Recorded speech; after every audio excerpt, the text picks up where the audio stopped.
First thing is first, if I sound a little bit strange in this video, and I probably do, currently getting over a rather serious bout of allergies. I have no idea what I reacted to, because I reacted to something and reacted pretty badly. I haven't been able to breathe the last couple days, so it's nice to be able to do that again, I guess.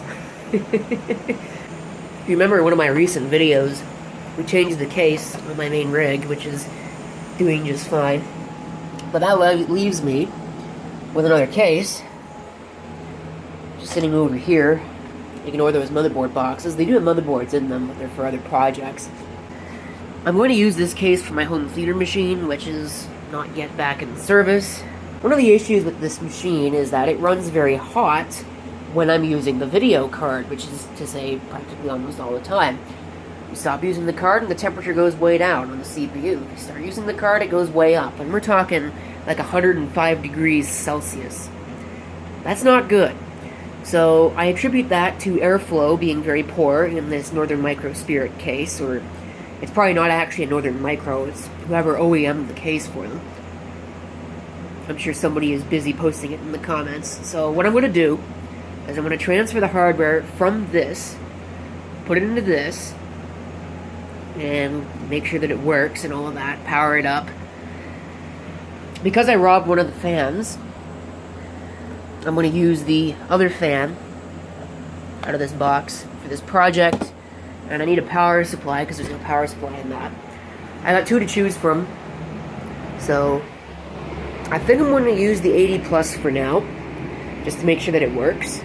And then when I start bringing all my stuff back in, because I have this earmarked for another project, I'll swap power supplies, because right now the project machine actually has I think a 380 watt version of the same thing installed in it.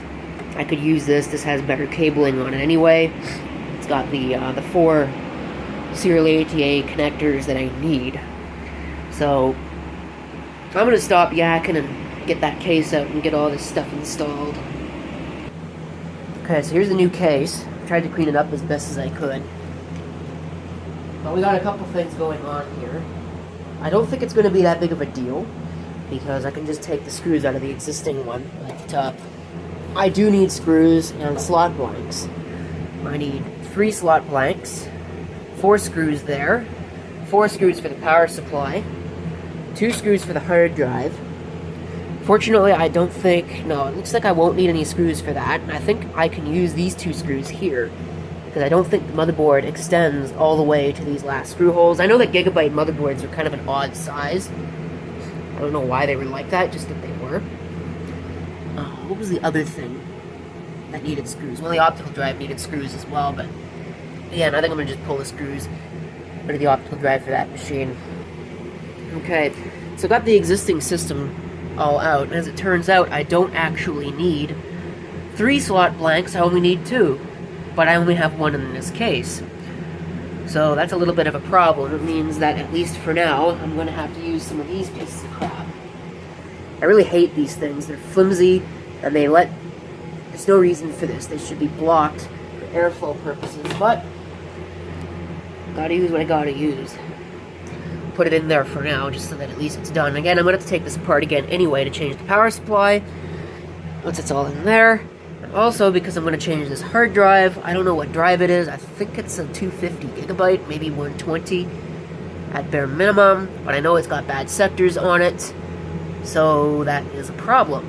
Alright, and I'm going to have to get this optical drive out of here. I think it uses a quick release system, which is kind of broken, as you might be able to tell. So that's going to be a significant issue, because I thought that it had screws, but it doesn't. So what do I do about that? I don't know. Okay, I believe I got all the cables installed here. The only thing I'm not sure of is whether or not all those front panel things are hooked up exactly correctly. For the switches, it doesn't really matter. Although I'm picky like that, I like them to be the way they're supposed to be. The LED, I don't know. What I might do is, instead of using this slot blank, I bought a couple of those USB headers That'll give me 2 more USB ports. I might put that there instead, even though it's going to be of absolutely zero use in this particular system. Might as well use it. Just give it a try, put it in there.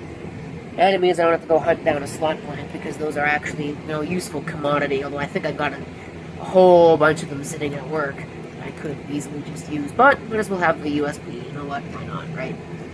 Okay, so as I suspected, of course it doesn't quite fit there. I have all the cables routed, hopefully neatly. I've tried to route all these things in such a way that I won't have to worry about stuff like this, having to run a Molex power line through this case and junk up this area of the case. This doesn't look very good, this looks like crap, but it is what it is. What I might end up doing is just routing it through there, and then have the power LED connection as well, just in this little area here, because this is dead space, not used for anything else. I might just do that. It might look a little better. Probably not much, but a little is a little. Yeah, that looks a little better. I might just do it that way. Anyway, I gotta get the hard drive installed, and that'll be the next thing that I do. Also, the optical drive, and then we put the power supply in. That's gonna be the worst part. This all looks relatively neat and tidy. Then you put the power supply in, and it looks like a spaghetti mess. Also, I almost forgot I had to put in this other fan. I might do that next. Okay. Oh, crap. I forgot to put the fan in. Now, here is the spaghetti mess that is the power supply installation. I think everything is installed, though. This hard drive is crooked. That's just the way that it went in there. I'm going to have to find another bracket. I think I can find them at work. I think they keep them around when they toss these machines. Why, I don't know, but they usually keep things like that around. So this is all installed, hopefully correctly. I'm going to put the other fan in, which as it turns out isn't going to be too big of a deal. I thought this motherboard only had a 3-pin fan header, and that would have been a problem, because as I remember it, 4-pin fans will not run off of a 3-pin header. At least I've never got them to work successfully off of a 3-pin header, but I think in this case it's not going to matter. Well, actually it won't matter. This is a 4-pin header right there, down there anyway. And the other thing I noticed about this, check this out. I just noticed this now. You see that ATI Crossfire logo down there? I'm not really sure how they thought that was going to be a thing, because this thing only has one X16 PCI Express slot. That one down there is an X4. Very interesting. No idea how they planned for that to work. And there it is, all installed now. The fan. It actually worked out a little bit better than I thought it was going to. It turns out that fan's only a 3-pin fan. I thought it was 4, but it's only 3. So my little spiel about 3-pin versus 4-pin wouldn't have mattered at all. So there you go. Now to put the cover on it and test it and see if it actually works. I'm willing to bet it probably doesn't, because my life is a comedy. Okay, time to test this out and just see if it works. Using this Inferno monitor, which I hate, which uses a Mickey Mouse power cord, which apparently doesn't have a ground prong on it, but I don't care. I'm not going to look for another one of those anyway, so it's going to live without that for pretty much the rest of its life. Also just noticed a nice little gouge in the corner there. I think that's what happened when it fell off of my bed and onto the floor just now. So if this monitor still works, I'll be very surprised. But whatever the case may be, it is totally dead. Why am I not surprised? Why am I not surprised? I need to replace the CMOS battery in this, and I'm going to do that while I'm here. But that said, looks like we got another Antec Earth Watts power supply with a dead 5-volt standby on it. Even though that power supply worked when I brought it home. Go figure, right? What a piece of junk. Whatever. I had to pull that power supply out and rejig all of this cabling. Just for that. Okay, screw using that Antec power supply since I don't trust it. I mean, I did recap it, but it's still a rather old and tired power supply. Unfortunately, I don't have any better power supplies, so I'm stuck with this featherweight piece of crap. Although, it's not that featherweight. it's not something I necessarily trust either. It's one of these... I have a second one over here that's in a little bit worse shape. It's one of these little Thermal Master things here. 420 watt rating. Probably good for 350 watts. Possibly 400 if you want to push it. But it's still better than some of the power supplies I've seen. Remember that Cyber Power 420 watt power supply that was out of that RB computing machine? That thing weighed half as much as this. And even this I consider to be lightweight because it weighs less than the 500 watt Antec. Oh, are you kidding me? Look at this. I just noticed that now. Of course, after I install it all in the case, I can't actually use it. Actually, hold on a minute. I'm an idiot. I didn't see this. But that is actually part of this. So it does have a 24-pin power connector, so that's good. I guess the 4-pin is right there. Okay, so we're alright. Never mind. I thought that I was going to be in trouble because this only had 20 pins on it. Hopefully it works. It worked when I put it away. But of course, that other Antec power supply also worked when I put it away.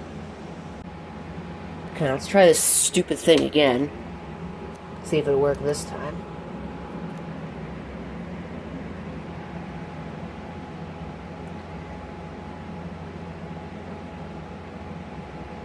I think I hooked up the hard drive LED correctly because I saw it go off. I saw it detect the drive. Hard drive LED is working. Windows is resuming. Probably should have got a mouse.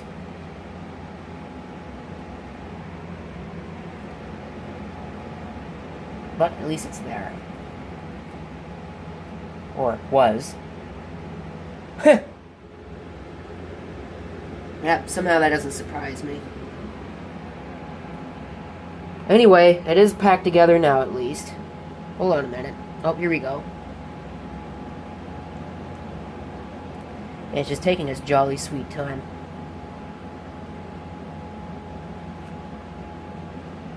That's creative.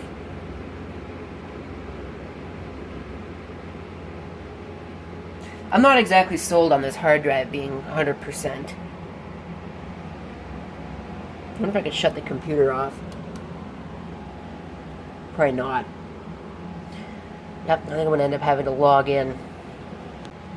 Okay, I thought the hard drive was in bad health, but apparently it's not. It's working just fine. And the temperatures look really good as well. Go ahead and look at that.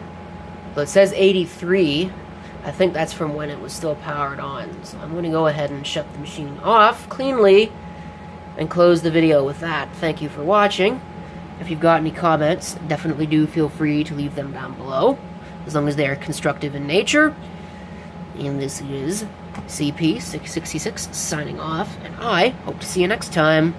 Till then, as we sit here and wait for the machine to power itself off.